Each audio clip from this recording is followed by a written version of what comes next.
SV Rangarao గారు తెలుగు తెరపై ఆయన ఎదురులేని ప్రతినాయకుడు, తిరుగులేని మాంత్రికుడు. సాంఘికమైన, జానపదమైన, పౌరాణికమైన తెరపై ఆయనతో తలపడటం కథానాయకులకు కష్టమైపోయేది.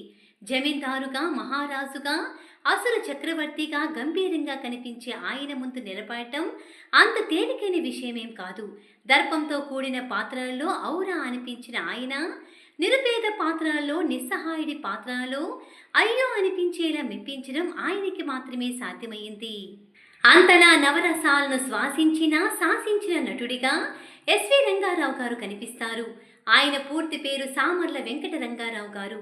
కృష్ణా జిల్లా నూజివీడి గ్రామంలో ఆయన జన్మించారు. మొదటి నుంచి కూడా ఆయనకి నటన పట్ల ఆసక్తి ఉండేది. అందువల్ల చదువుకునే రోజుల్లోనే ఆయన స్టేజ్ నాటకాలపై తన ప్రతిభను చాటుకున్నారు.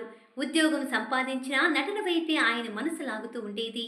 అలా ఆయన 1946లోనే వరోధిని అనే సినిమాలో అవకాశాన్ని సంపాదించుకోగలిగారు. కానీ ఆ సినిమా అంతగా ఆదరణ పొందలేదు. ఆ తర్వాత 1-2 చిన్న చిన్న వేషాలను వేసిన రంగారావు గారికి షావుకారు సినిమాలో సున్నపు రంగడు పాత్ర దక్కింది. అప్పట్లో గ్రామాల్లో తారసపడే ఆ తరహా వ్యక్తులను దగ్గరగా పరిశీలించిన ఆయన సహజమైన తన నటనతో అన్ని వర్గాల ప్రేక్షకులను ఆకట్టుకున్నారు.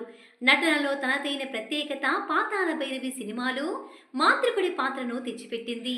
ఈ సినిమాకి ఆయువు పట్టు లాంటి ఈ పాత్రను కొత్త వారైన రంగారావు గారికి ఇవ్వద్దని దర్శక నిర్మాతలకు చాలా మంది సన్నిహితులు చెప్పారట. సన్నిహితుల మాటలను సైతం పట్టించుకోకుండా తనపై దర్శక నిర్మాతలు పెట్టుకున్న నమ్మకాన్ని ఎస్వీఆర్ గారు నిలబెట్టారు.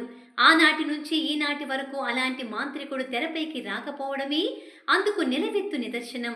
సాహసము సేయరా డింపక, రాజకుమారి లభించునురా అంటూ ఆయన డైలాగ్ చెప్పిన తీరును, ఆయన నటనా చాతుర్యాన్ని ప్రేక్షకులు ఇప్పటికీ మర్చిపోలేదు. బట్టి విక్రమార్క, బాలనాగమ్మ సినిమాలోని మాంత్రికుడి పాత్రలు కూడా ఆ సినిమాకి హైలైట్గా నిలిచాయి. తెలుగులో ఎన్టీఆర్ గారి పేరు చెప్పగానే శ్రీరాముడు, శ్రీకృష్ణుడు వంటి పాత్రలు ఎలా గుర్తుకు వస్తాయో, ఎస్వీఆర్ గారి పేరు వినగానే రావణుడు, కంసుడు, హిరణ్యకశిపుడు, యముడు, కీచకుడు, ఘటోత్కచుడు, బాణాసురుడు, నరకాసురుడు వంటి అసుర పాత్రలు, ఆ పాత్రల్లో ఆయన చేసిన విశ్వరూప విన్యాసాలు కళ్ళ ముందు కదలాడతాయి. ఒకవైపున తప్పును ఒప్పుకోలేని అహంభావం, మరోవైపున అందరినీ కోల్పోయా అనే అంతర్మదనం చెందే రావణుడి పాత్రలో ఆయన పలికించిన హావభావాలను ఎప్పటికీ మరిచిపోలేం. ఒకవైపున పుత్ర వ్యామోహం, మరోవైపున తన శత్రువు నామాన్ని స్మరిస్తున్నా అనే కోపం, అనురాగానికి ఆగ్రహానికి మధ్య నలిగిపోయే హిరణ్యకశిపుడి పాత్రలు ఆయన ఆవిష్కరించిన నటన అసమానం, అసాధారణం. మహా సౌందర్య రాశైన ద్రౌపదిపై మనసు పడి ఆమెను దక్కించుకోవడానికి కీచకుడిగా ఆయన ప్రదర్శించిన తహతహ అనర్విచనీయం. ఇక మాయాబజార్లో ఘటోత్కచుడిగా, వివాహ భోజనంబు పాటలో ఆయన బాడీ లాంగ్వేజ్, ఎక్స్ప్రెషన్స్ చూసి తీరవలసిందే.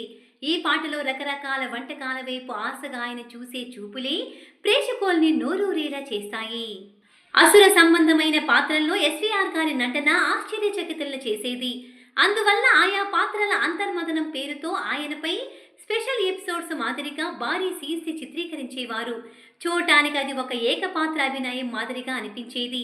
ఆ తరువాత ఆయా పాత్రలను ఎంతో మంది స్టేజ్ పై ప్రదర్శించేవారు. ఆ పాత్రలను ఎవరు పోషించినా ఎస్వీఆర్ గారి ముద్ర నుంచి, ప్రభావం నుంచి తప్పించుకోలేకపోయేవారు.